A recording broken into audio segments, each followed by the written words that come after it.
The January transfer window is almost upon us, meaning there'll be panic buys, inflated fees and loan deals aplenty on the horizon.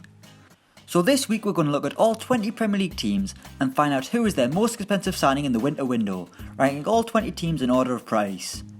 So let's kick part 1 off right now.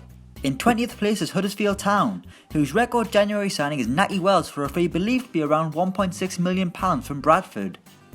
The fee for the forward was undisclosed, but was a club record amount at the time, and Wells settled at the John Smith Stadium pretty quickly, hitting double figures in 3 of his 4 seasons in the Championship with the club, including 10 last season as they won the playoffs. Wells didn't get the chance to play in the Premier League for the Terriers though, instead joining a divisional rival in Burnley, where the Bermudan striker is yet to make an impact.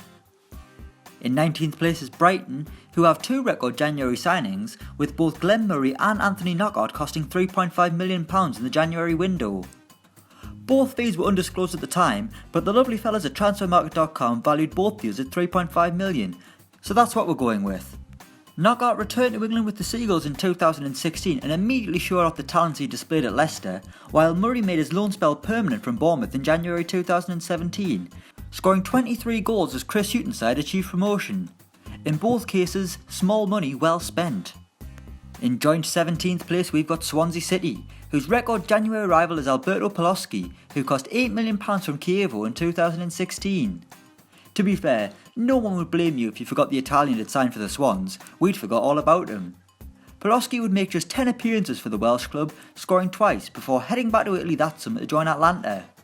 With Swansea struggling this season, they might have to break their January transfer record if they're going to have any chance of survival.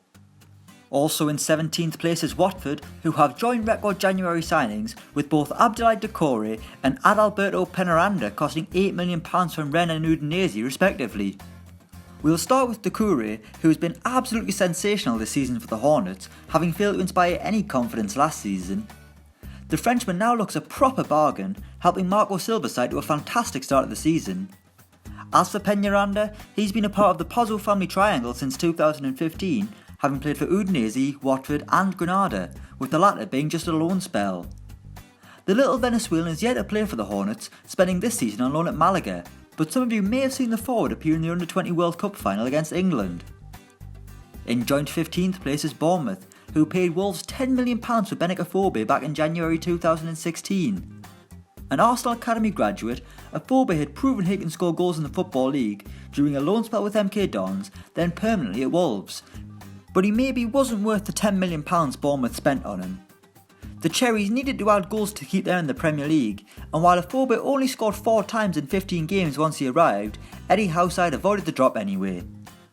Also in 15th place are West Brom, whose biggest January signing was Jake Livermore for £10 million from Hull during the last January transfer window. Livermore is just another name on a long list of players who left Hull during 2017, but he was one of the most expensive, costing the Baggies £10 million. The defensive midfielder was probably worth the dosh, although his form wasn't good enough to get him into the England squad, no matter what Gareth Southgate thinks. If Livermore's a starter in Russia, then Panama will be licking their lips.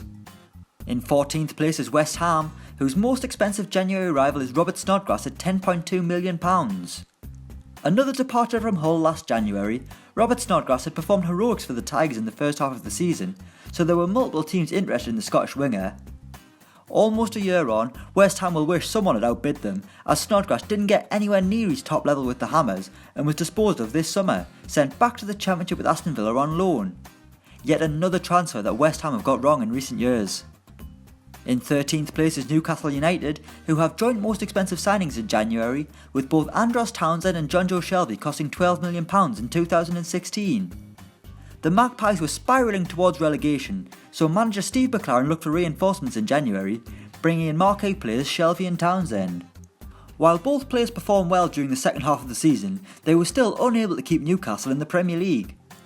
Townsend left straight away to protect his England career, while Shelvey remained on Tyneside, taking them back to the Premier League at the first time of asking. Both great players on their day, but proof that spending big in January won't guarantee survival.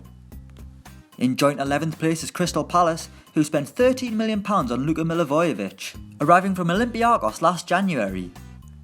Palace were looking desperate at the turn of the year, so Sam Allardyce brought in reinforcements to keep them afloat, one of which was holding midfielder Luka Milivojevic.